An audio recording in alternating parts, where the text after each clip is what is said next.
શુભ સવાર વિદ્યાર્થીઓ। આજે આપણે ધોરણ 7ના ગુજરાતી વિષયમાં કવિતા 15 ગ્રામ માતાના પ્રશ્નોના જવાબ જોઈશું। ઓકે, ગયા અઠવાડિયે આપણે છંદ અને ગ્રામ માતાની કવિતા જે છે એની સમજૂતી મેળવી લીધી છે। ઓકે, સો આજે આપણે એના પ્રશ્નોના જવાબ કરીશું। જુઓ, પહેલું છે અભ્યાસ। એમાં પહેલાં તમને વિકલ્પવાળા પ્રશ્નો આપ્યા છે। તો સૌથી પહેલો જોઈએ, આ કાવ્યમાં ગ્રામ માતા એટલે, તો ગ્રામ માતા એટલે આ કાવ્યમાં કોણ છે? તો ખેડૂતની પત્ની છે, બરાબર। ઘોડે સવાર યુવાને ગ્રામ માતા પાસે શું માગ્યું? શું પીવા માગ્યું એણે? શેરડીનો રસ। આ કાવ્યમાં કર્તા શબ્દ કયા અર્થમાં પ્રયોજાયો છે? ભગવાનના અર્થમાં। હા, શેરડીનો રસ પીતા પીતા રાજા શું વિચારે છે? રાજા વિચારે છે કે શેરડીના પાક વિશે વિચારે છે। ઓકે, હવે આ થઈ ગયા આપણા MCQ, બરાબર। અહીં ક, ગ, ખ અને ગ અહીંયા આપણે લખવાનું છે। હવે આ એક એક વાક્યમાં જવાબ છે। મેં અહીં તમને સમજાવવા માટે લખ્યા છે, પણ તમારે એક વાક્ય વ્યવસ્થિત લખીને એક વાક્યમાં જવાબ લખવાનો। ઓકે, જો પહેલું જુએ, બાળકો કુતૂહલપૂર્વક કોને જોઈ રહ્યા હતા? તો બાળકો કુતૂહલપૂર્વક ઘોડે સવારને જોઈ રહ્યા હતા। આ રીતે આખું વાક્ય પૂરું કરવાનું। ઘોડે સવારે ખેડૂતને શું કહ્યું? ઘોડે સવારે ખેડૂતને કહ્યું કે ભાઈ, મને તરસ લાગી છે, મહેરબાની કરીને તું મને થોડું પાણી પીવા માટે આપ। વૃદ્ધાએ ઘોડે સવારની તરસ ટીપાવવા શું કર્યું? વૃદ્ધાએ શું કર્યું? તો ખેડૂતની પત્નીએ એણે શેરડીના જે દાંડા હતા એના પર છરો મારીને શેરડીનો રસ કાઢ્યો હતો અને એ ઘોડે સવારને પીવા માટે આપ્યો, એની તરસ ટીપાવવા માટે આપ્યો। વૃદ્ધા ફરી રડતા રડતા શું બોલ્યા? હવે જ્યારે ઘોડે સવાર ફરીવાર વૃદ્ધા પાસે શેરડીનો રસ માંગે છે ત્યારે એ શેરડીના દાંડા પર ફેરવે છે, ચાકુ એટલે કે છરો મારીને એનામાંથી રસ કાઢવાનો પ્રયત્ન કરે છે, પણ મેં તમને પંક્તિમાં સમજાવ્યું હતું એ પ્રમાણે ફરીવાર રસ નીકળતો નથી। ત્યારે એ વૃદ્ધા રડે છે અને બોલે છે કે મને લાગે છે કે આ ધરતી જે છે એ રસહીન થઈ ગઈ છે, કદાચ રાજા પણ દયાહીન થઈ ગયો લાગે છે, એના સિવાય આવું બને નહીં। એટલે કે ફરીથી શેરડીના રસમાં દાંડા પર હું ચાકુ મારીને, બરાબર, છરો મારીને રસ કાઢવાનો પ્રયત્ન કરી રહી છું, પણ નીકળતો નથી। એટલે કદાચ કંઈક અણગમતું અથવા કંઈક એવું બની ગયું છે જેના કારણે આ રસ નીકળી શક્યો નહીં અથવા નીકળતો નથી। વૃદ્ધાના પગે પડીને ઘોડે સવાર શું બોલ્યો? વૃદ્ધાના પગે પડીને પેલો ઘોડે સવાર જે રાજા હતો એ બોલ્યો કે હે માં, તું મને માફ કરી દે, હું જ એ રાજા છું અને હું જ આ જે રાજા જે છે આ રાજ્યનો એ હું જ છું, એટલે હું આ તમારી પરીક્ષા લઈ રહ્યો હતો ધરતીની, પણ એવું મારાથી કરી શકાય નહીં, એટલે હે માં, તું મને માફ કરી દે, એ આ વાતનો ગુનેગાર હું જ છું। ખ્યાલ આવી ગયો? એટલે એક રાજા થઈને તમે ધરતી માતા જનની જે છે જેના પર તમે આજે ઊભા છો એની પરીક્ષા લઈ શકો નહીં, બરાબર। એટલે આ આપણા થયા એક વાક્યના જવાબ પૂરા। ઓકે, પછી સ્વાધ્યાયમાં તમને પહેલો પ્રશ્ન આપ્યો છે બેટા, કાવ્યમાં આલેખાયેલું હેમંત ઋતુનું વર્ણન કરો। હવે આ કવિતામાં આપણને શરૂઆતમાં જ્યારે આપણે કવિતા સમજવાની શરૂઆત કરી હતી એમાં હેમંત ઋતુનું વર્ણન છે કે પૂર્વમાં સૂર્ય ઉગ્યો છે, આકાશ કેવું છે? ભૂરું અને સ્વચ્છ દેખાય છે, આકાશમાં એકે વાદળી નથી, પછી ઠંડો ઠંડો પવન વાહી રહ્યો છે અને પક્ષીઓ સરસ સરસ મધુર ગીતો ગાઈ રહ્યા છે, શેરડીનો પાક છે, બરાબર, અને ખેડૂત દંપતી એ સગડી પાસે બેસીને પોતાને શેકી રહ્યા છે। એટલે એ રીતે તમારે અહીં કાવ્યમાં જે પ્રમાણે હેમંત ઋતુનું વર્ણન છે એ રીતે જ તમારે લખવાનું। તમારે હેમંત ઋતુનું જે નિબંધ હોય છે એ નહીં લખવાનું, પણ આ કાવ્યમાં હેમંત ઋતુનું જે સ્ટાર્ટિંગના જે 4-5 પંક્તિઓ છે એ તમારે લખવાની, બરાબર। હવે આપણે પાછળ જોઈએ।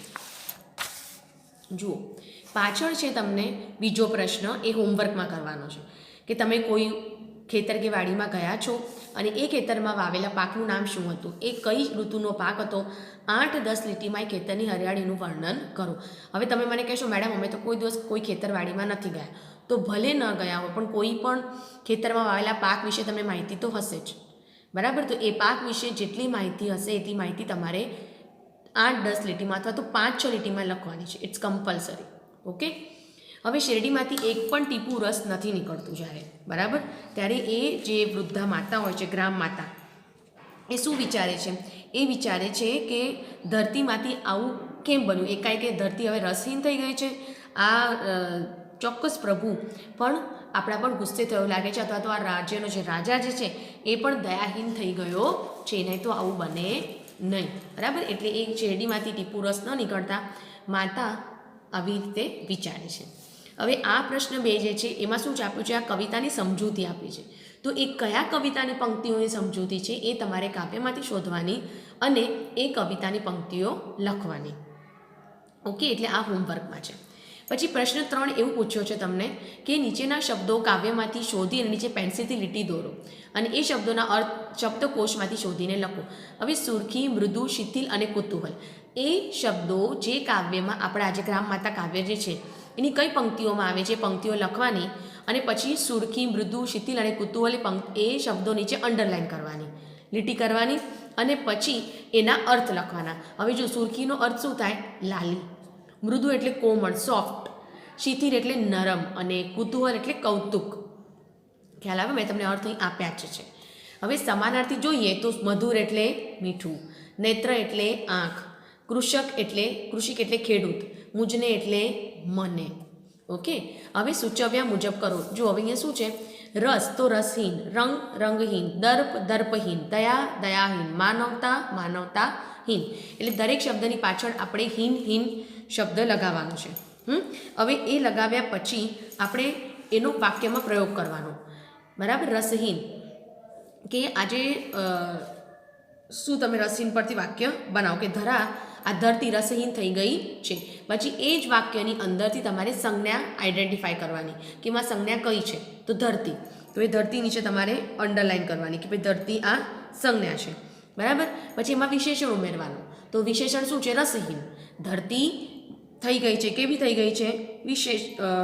રસહીન છે. પરંતુ કેવી ધરતી રસહીન થઈ ગઈ છે?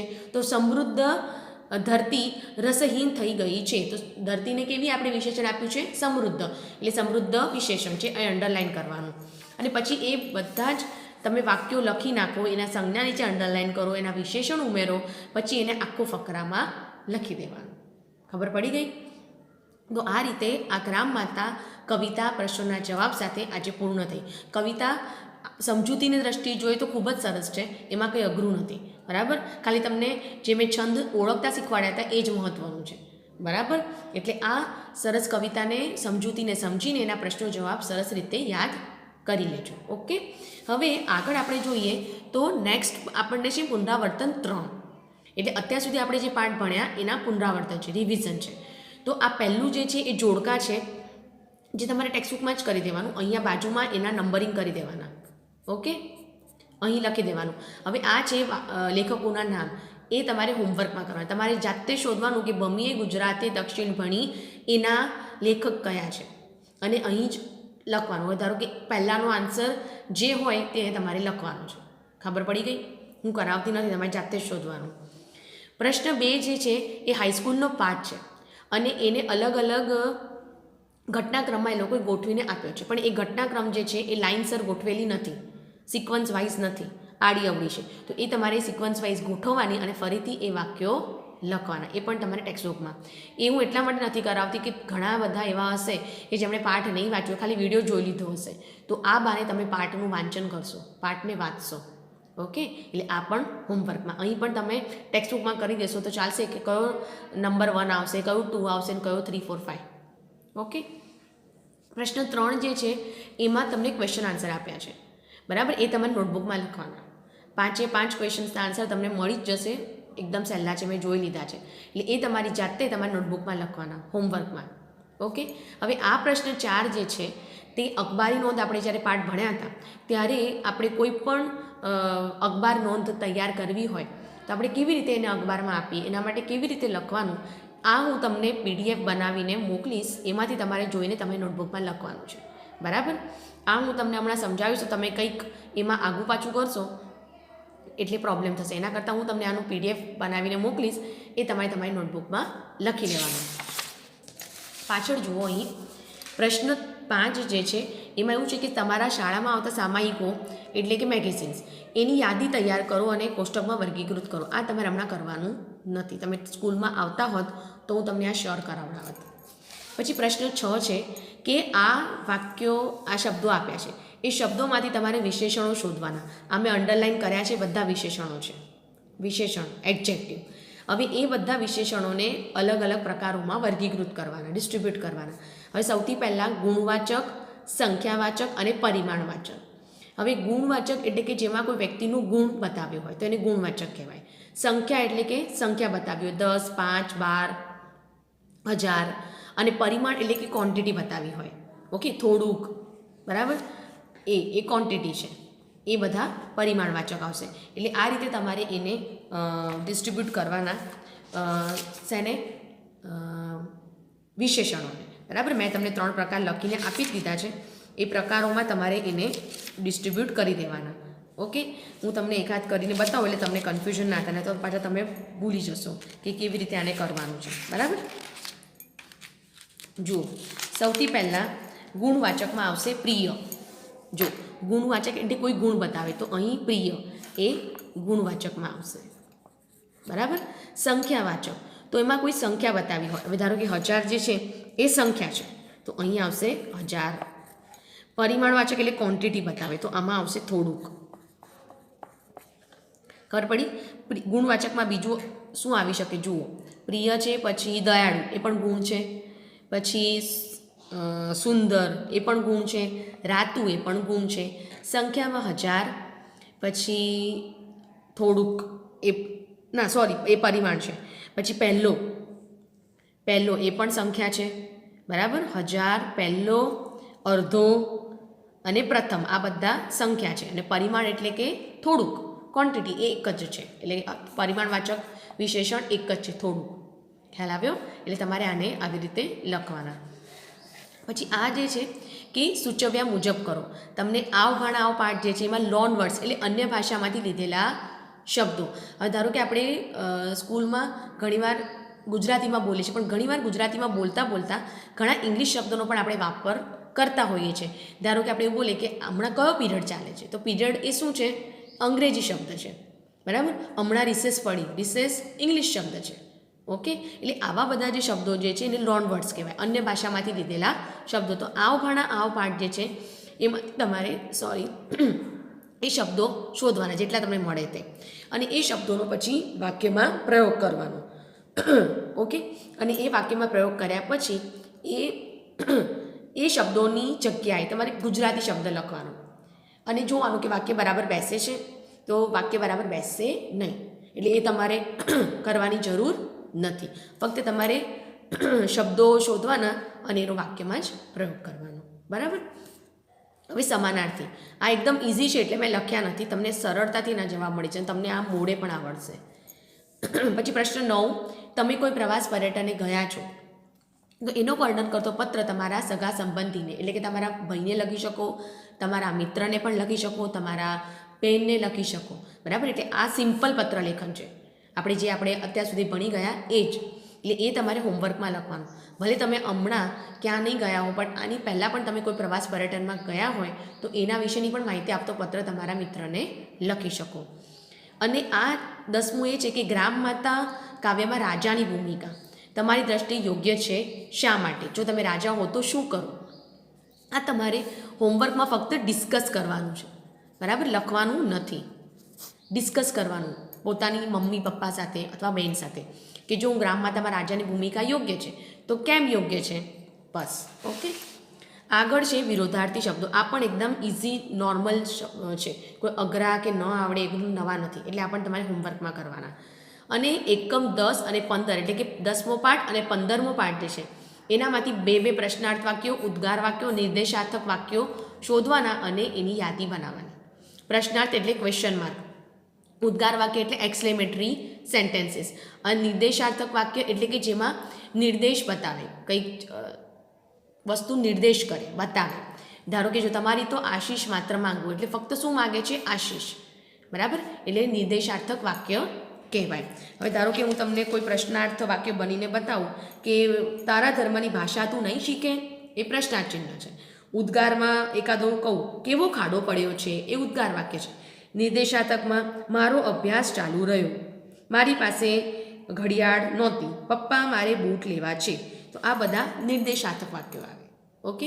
એટલે અહીં આપણું પુનરાવર્તન 3 પૂર્ણ થયું. મેં એટલા માટે ડિસ્કસ કર્યું કે હું તમને હોમવર્કમાં આપું, પછી મને બધા સ્ટુડન્ટ્સ પૂછશે મેડમ આમાં તો આ ખબર નથી પડતી, આમ છે તેમ છે, એટલે મેં તમારી સાથે ડિસ્કસ કરી લીધું, બરાબર. એટલે તમને કરતી વખતે કંઈક તકલીફ નહીં પડે, અને કંઈ પણ તકલીફ પડે તો તમે મને પૂછી શકો છો. અને બીજી મહત્ત્વની વાત કે આના પછી આપણો પાઠ છે પાઠ 16 સિંહની દોસ્તી, બરાબર, જેનો હું તમને યુટ્યુબનો વિડીયો મોકલીશ, જે તમારે એને ધ્યાનથી જોવાનો છે અને સમજી લેવાનો છે. આ પાઠમાં લેખક છે ભાણભાઈ ગીડા, અને આ પાઠમાં લેખકે આપણી સમક્ષ સિંહ અને માણસ વચ્ચેની દોસ્તી અને કેવી વફાદારી હોય છે એની વાત આ પાઠમાં આપણી સમક્ષ કરેલી છે. તો ખૂબ જ સરસ પાઠ છે, અને હું તમને આ ટેક્સ્ટબુકમાંથી વાંચીને સમજાવું એના કરતાં યુટ્યુબમાં પિક્ચરાઇઝિંગ કરેલો ખૂબ સરસ વિડીયો છે, જે તમને જોવાની મજા આવશે અને સાંભળવાની પણ મજા આવશે, અને તમને પાઠ વધારે ઇન્ટરેસ્ટિંગ લાગશે. ઓકે, સો આ વિડીયો હું તમને મોકલીશ, જે તમારે જોઈ લેવાનો છે. તો આજે આપણે ગ્રામ માતાના પ્રશ્નોના જવાબ અને પુનરાવર્તન 3 એ બે આપણે નોટબુકમાં સરસ રીતે લખી નાખવાનું છે. ઓકે, અને આ સિંહની દોસ્તી પાઠ જે છે એનો વિડીયો જોવાનો છે. તો આજના દિવસમાં આપણે આટલી વસ્તુઓનું ધ્યાન રાખીને કામ કરવાનું છે. ઓકે, સો એન્જોય ને, સરસ રીતે ભણજો અને પાઠને સરસ રીતે વાંચન કરજો. પાઠને જો સરસ રીતે વાંચશો, એને સમજશો, કવિતાને પણ સમજૂતી મેળવીને એને વાંચશો તો પ્રશ્નોના જવાબ અઘરા નહીં પડે. Okay students, so till then bye and have a nice day.